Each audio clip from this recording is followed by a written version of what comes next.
Now, etong malaking problema dito, Hepe. According to them, ilang beses ka nang pabalik-balik? Bali, 6 days na po. 6 days. Ilang beses ka na? 5. Ikaw? 3. 6. Ito, Hepe, may mga hanap buhay.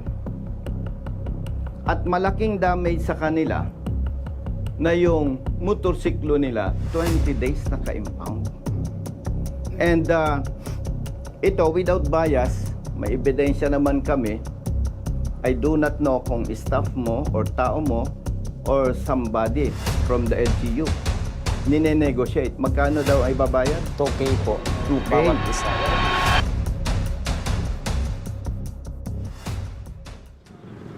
Nandiyan si Hepe ng Poso. Sa Poso ka ba? Sa CDR po kami. Update po kami. Sino yung 5 riders? Kami po, sir. 1, 2, 3, 4. Nasaan yung isa? Nag-arkila po, sir, ng Bicol. Nag-arkila po, sir, ng motor para po makauwi sa Bicol kasi O, importante sige. daw. Let's go.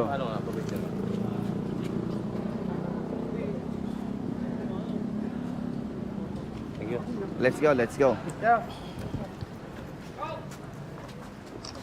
Brothers! Bawal pangit cellphone. Hindi ako nagpapapicture sa pangit cellphone, ha? Hindi. Parang mga ilang beses na ito eh. Thank you. Lagi ako nagpapabideo kay sir pag napunta dito. Thank you. Thank you, brother. Umuwi na kayo, Pasko Sir, pwede na. dalawa, sir, bibigay ko dun siya sa namin. Thank you. City disaster, ang office. Kayo, 24 oras, ha? Palitan lang po. Kahit holiday, ano? Yes, sir. Okay, thank you. Sige po, sir. Thank you po. Brothers, Jabel, patingin ng ticket nyo.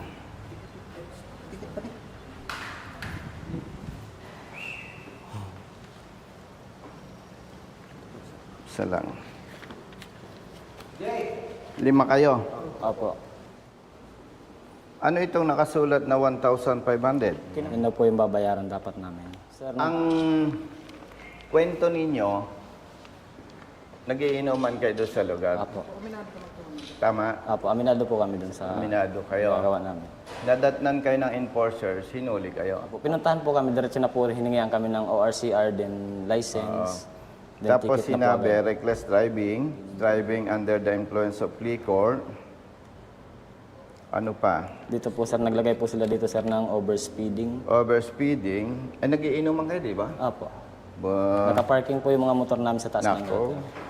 Ako, 100% Brother Matt, naniniwala sa kanila. Dahil mismong post ng hepe ng traffic, Brother Matt, tumutugma sa statement nitong mga riders. Tapos kung December 3 kayo nahuli na impound ang motorsiklo, ngayon ay December 23. 20 days na. May tanong, naghahanap buhay? Opo.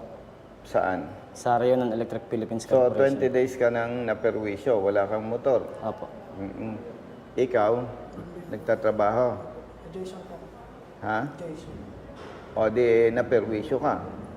Wala kang nagagamit na motor, ano? Alas po. Ikaw, Sunbelt Energy po. ganun din. Service mo yon. Ikaw, nagtatrabaho ka rin. Kung kayo sasang-ayon sa akin, hindi ko kayo pinipilit, ayusin natin to. Tapos, magsasampa tayo ng kaso. May abogado tayo. Okay lang po sa amin. Gawa po ng naperwisyo po. Tama. Good afternoon, brother. Saka sir, nakailang balik na kami sa dito din sa Mga nakailang beses na bumalik? Kapag po sir, 6 na po. Sila 6 na balik na ikaw. Ikaw, Halos, ano, 5? Ay, ikaw 3, tapos kami Tatlo. po 5. 5. Kasi pinapalo up po namin talaga. So, ang dami na nandan nyo sa kanila. Okay lang sana na maperwisyo kayo kung tama ang pagkahuli. Opo. Lagi nilang sabi sir, bumalik daw tapos nakawal daw. Antay na daw Balik. po ang tawag ni Chief. Yun lang daw po ang palagi po nila sinasabi sa Ang amin. hindi naman tayo nang huhusga sa kapwa, Brother Matt. Ang aking nakikita, naghihintay ng areglo. Opo. May nagsabi ba sa'yo, nag-message na ganito na lang bayaran mo? Meron ba? Meron po. Nandun na rin Meron? po yung evidence namin. Sa'yo, magkano ang hinihingi?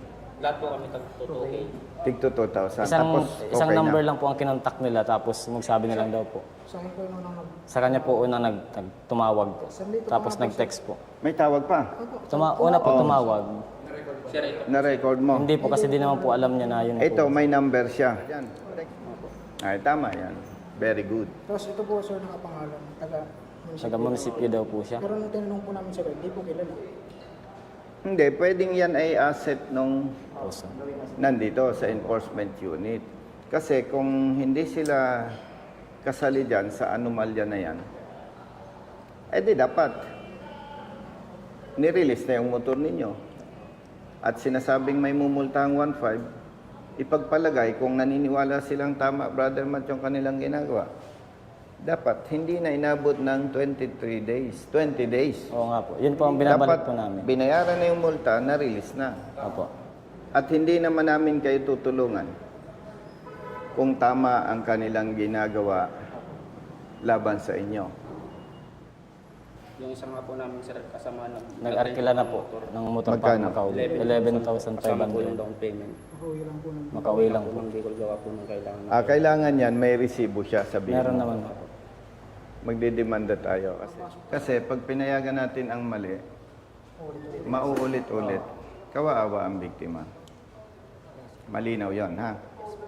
Wala naman kayo dapat ikatakot. Dito tayo, sir. Dito tayo. Good afternoon. Kumusta?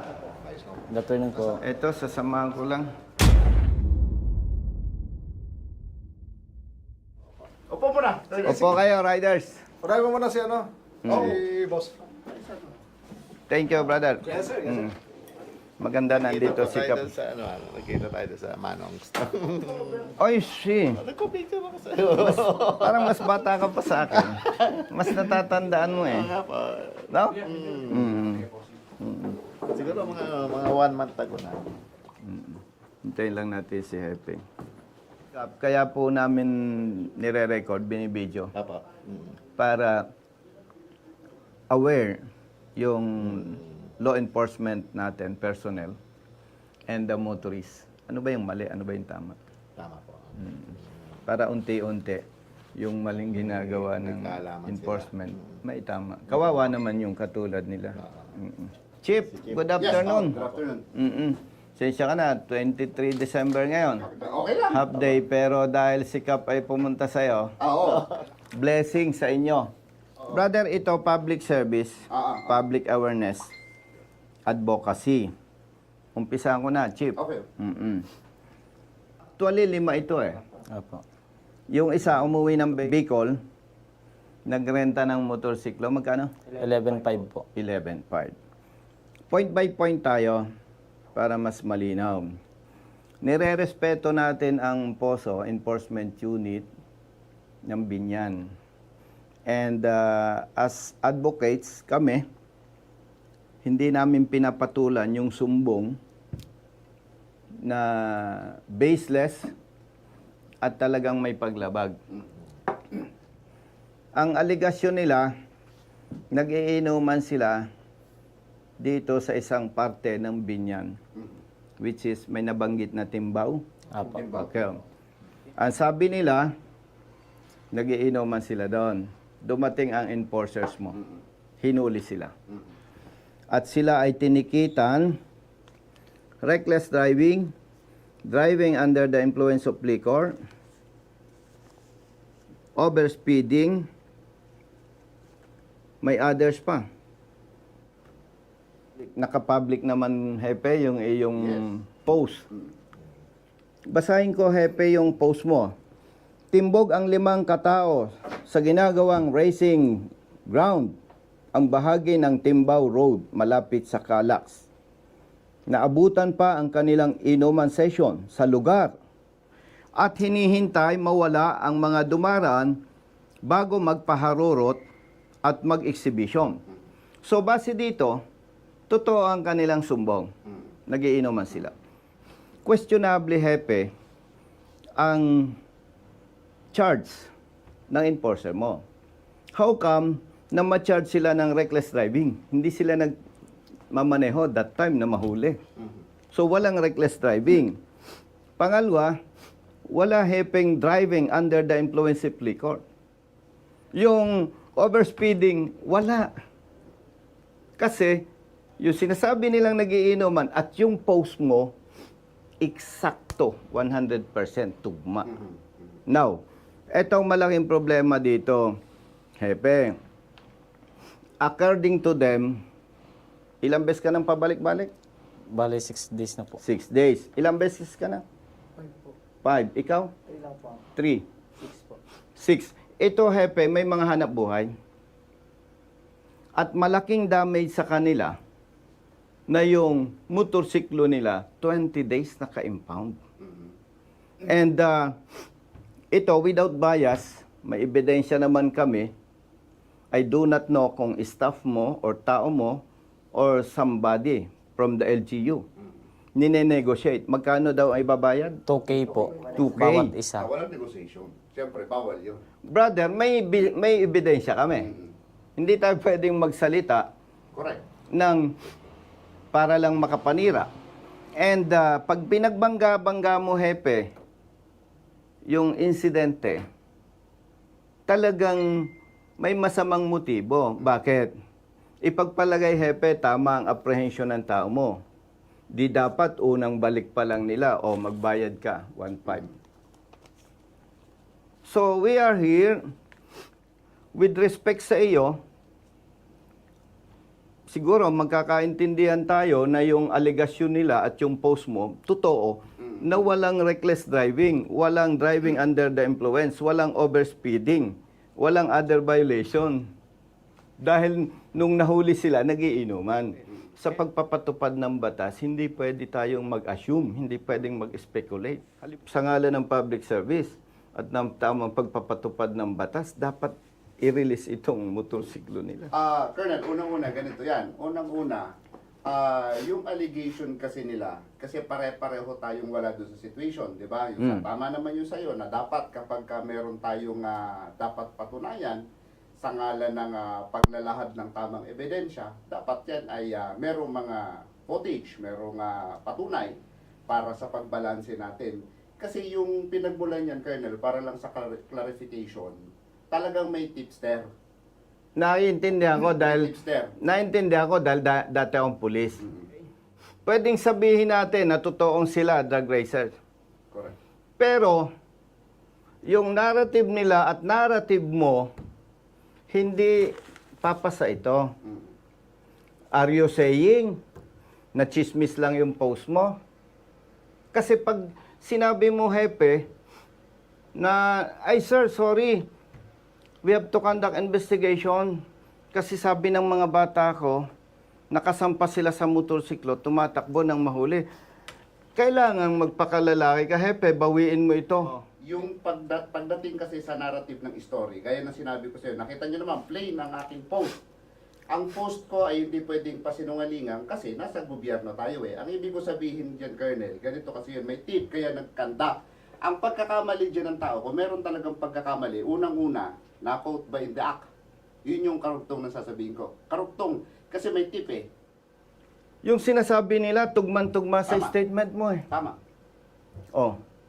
Ang linaw eh. Nahuling nagiinuman eh. How come na matcha-charge sila ng overspeeding? Driving under the influence of liquor. Ay sabi mo, quote and the act. So, magkakaroon tayo ng argumento kung sasabihin mong, Colonel, we have to conduct further investigation kasi napaniwala lang ako ng mga tao ko. Yung post ko na yan, hindi ako sigurado. Pero ang linaw, Hepe. Yes, tama. Ang linaw eh. Kaya nga ako, very brave, humarap sa iyo eh. Correct. Dahil yung statement nila, pinagtibay ng statement mo. Oh. So with that, 100% ako naniniwala lahat ng violations sinards mali. Kaya dapat i-release ang motorsiklo nila with respect to your sir. office. At dapat talaga, sir, naka-release na yan. Lumalabas, tumitibay yung aligasyon na may nagne-negotiate sa kanila. Hindi, yun Why? Kung walang negotiation, the first day pa lang punta nila, release na ang motor. O iho, bayaran mo ito. Hindi Oh. pwede ang negotiation. Sino ang nag-negotiate sa inyo? May number lang po tumawag muna po sa kanya. Tsaka po doon na po May number, umabot yung- pero hindi muna natin ilalabas. Apo. Kasi Yun ang mali. may gagawin pa tayong kasunod. Kawaawa naman sila. And ako, hepe, kilala mo ko. Kung mali, mali. Kung tama, tama. Kasi wala naman akong mukhang ihaharap sa'yo kung parang binabarako kita. Dahil mali naman talaga na babarakuhin kita. Wala sa prinsipyo natin yon. Ang ikinakasakit lang ng kalooban ko, kawawa yung mga ganitong tao. Actually, Colonel, to be honest, hindi ko alam na hindi pa nare-release yan. Ang sabi ko talaga, Colonel, sa tao ko, lahat ng nakakompromise, alisin nyo na magpapasko. May burden sa damdamin ng mga yan. Hahabulin namin yung danyos doon sa mga riders, especially yung umuwi ng Bicol. Nagrenta ng motor, 11,000. And our intention here is to correct yung maling ginagawa ng tao natin. Katulad yan, kawawa itong mga to. Kaya bumili ng motorsiklo, inconvenience sa kanila, yung mag-commute. Itong ticket talaga, last ako ang touch nito. Last touch ko to eh. Para pirmahan yan. Kasi ang ginagawa ko dito, Colonel, lalo na kapag katulad niyan, ini-inform natin saan galing ang buhay, anong background niyan, dinidiscountan ko pa yan. Kahit na siyempre, hindi Actually, salamat sa nabanggit mo. Pero pag ako ito at tanungin, kaya naghihirap tayong mga Pilipino malambot. Pag ako tatanungin mo, hepe, kung anong dinidikta ng ordinansa, kung anong dinidikta ng batas, yon, walang discount. Ayun lang, sa akin kasi meron nun. Ay, huwag na kayong magbigay ng discount, itama na lang ang trabaho ng mga tao mo. Masaya na ang mga Ang motorista. mangyayari pagka ganun. Going back, hindi naman kita oobligahin kasi wala ako sa posisyon na magdikta. But base sa mga ebidensya, base sa post mo, on behalf of the riders, nire-request ko, i-release ngayon yan.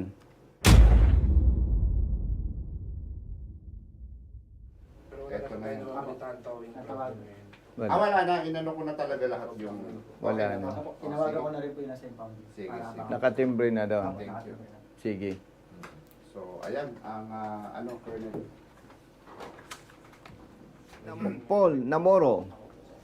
Namomoro ka yata. Alan Raimundo. Aljun po. Aljun. Okay.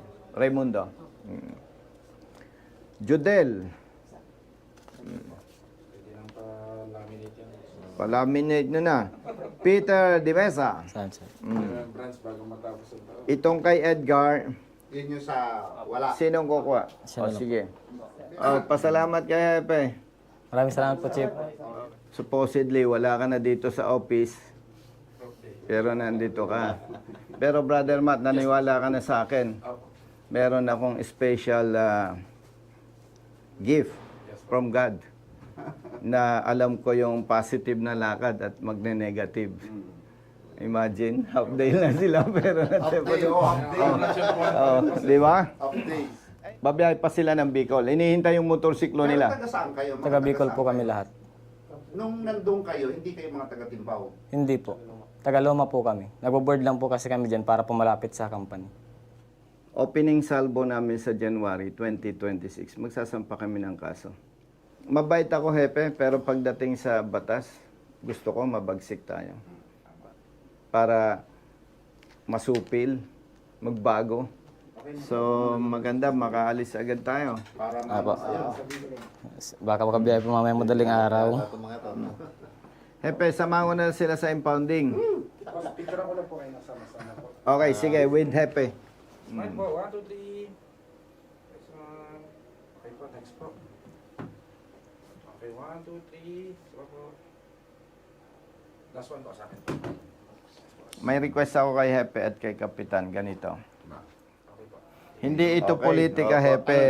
Ang symbolism nito, basta tama, kampi-kampi tayo. Thank you. Sige, Captain. Sensya. Salamat, ha. Tabi-tabi na lang, ha.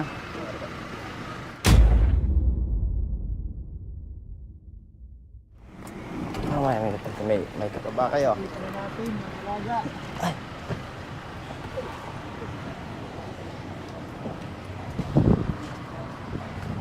Asan yung in charge dito? Saan nag-i-stay? Brother, ikaw in charge? May order na yung release ng motor nila, ha? O, dyan na lang. Sige. Tabi-tabi.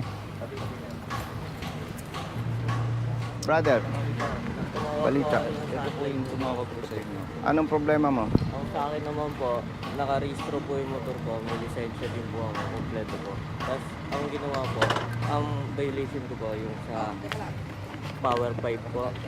Ang ginawa, di ba po, Sinukat ba yan? hindi po ginamitan ng decibel ko. Taga saan ka? Sa ano po ako na-aware, Santa Rosa po, pero sa Kailan ka nahuli? linggo po. Nung kinakausap ko po yung naniket, ba't po nila i-impound, dapat po ticket lang. Ah. Tapos kung sakaling mali po yung pipe, dahil yung pipe lang po. O, tama. Hindi po nila po ako kinausap, tumalikod lang po, tapos impound daw po talaga. Bilisan nyo at mainit. Brother, kumusta? 1, 2, 3, smile po. Okay po. Okay. Cellphone nyo, kuya. Next po, next. Isang cellphone na lang po, paso-paso na lang tayo. 1, 2, 3. Okay po, next po. 1, 2, 3. Okay po, next po. 1, 2, 3. Brother, yung dalawang babalik mamaya, ha?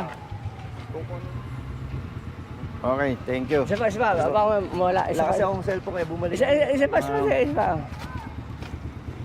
Boss ko to.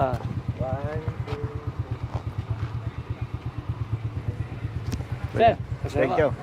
Okay yung apat, makinig kayo, ha? Kung may pangarap kayo sa buhay, ito ang tatandaan nyo. 1. Huwag magpapatakbo ng sobrang bilis. Dahil kapag mabilis ang takbo mo, nagka-problema, malamang mamamatay ka. Okay? Number 2, huwag sasakay sa motorsiklo na walang helmet. Dahil kapag wala kang helmet, maayos ang takbo mo, nasabitan ka na ibang sasakyan, natumba, mas matigas ang semento kaysa ating ulo. Kaya kapag wala kang helmet, nagmumotorsiklo ka, pwedeng buhay ka ngayon, bukas mamamatay ka. Malinaw. Pangatlo, ang ating opisina 24 oras bukas. Isa lang ang pamantayan, ha? Basta tama, kampi-kampi tayo. Malinaw? O sige, mag-ingat lagi. Maligayang Pasko, brother. Merry Christmas. Okay. Sige. Balikan agad yun sa tropa, ha? Okay. Liga. Inimpound ng bata mo yung motorsiklo niya at allegedly open muffler. Parang wala naman tayong ordinansang ganon.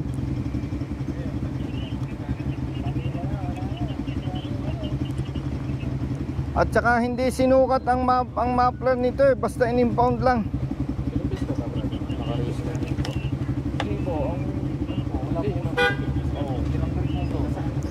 Ay, oo. Paano nga i-advise natin dito? Kawawa naman to. Hindi pwede hulihin yan, hindi pwede i-impound yan kung may lisensya yan eh. Kaya nga, Hindi pwede. Hindi Ay, pwede yan. nandito hepe, naka-impound na. Papuntahin ko sa office mo at ipa-Christmas natin yung release ng motor. Kawawa naman.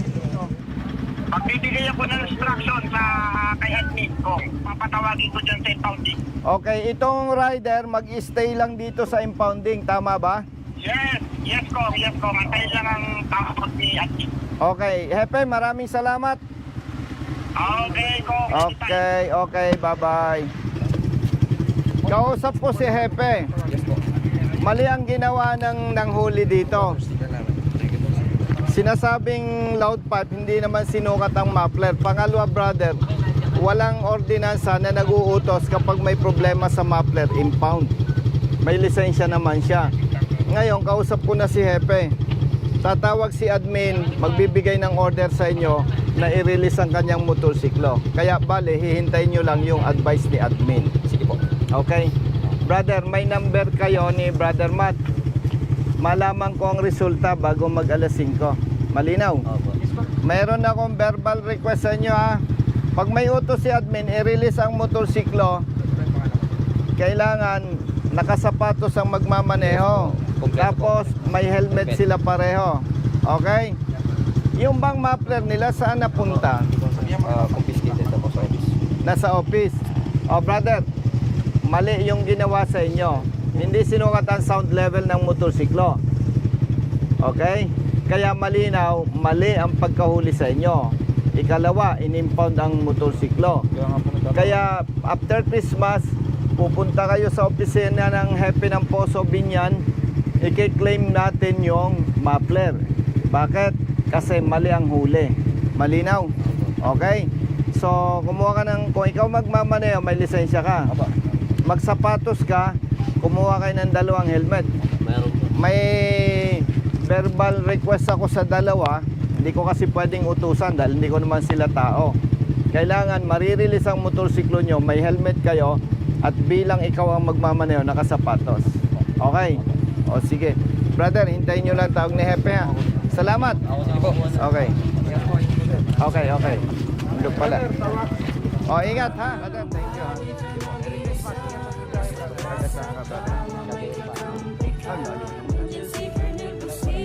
Kaya pala yung tulay.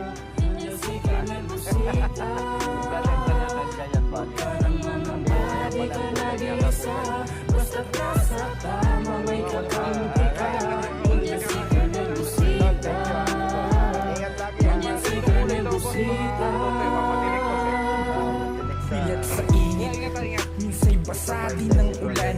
Pawis na gumuguhit sa mismo ring katawan. Kadalasang sumisingit, pagod nararamdaman. Ngunit diretso sa pagpihit, kumalaman ng tiyan. Bawat daan ng masikip, pinipilit malusutan. Marating lang ang lugar na dapat kong puntahan. Maihatid ng pagkain, serbisyong nakalaan. Para sa mga taong kailangan kong pagsilbihan. Napili ko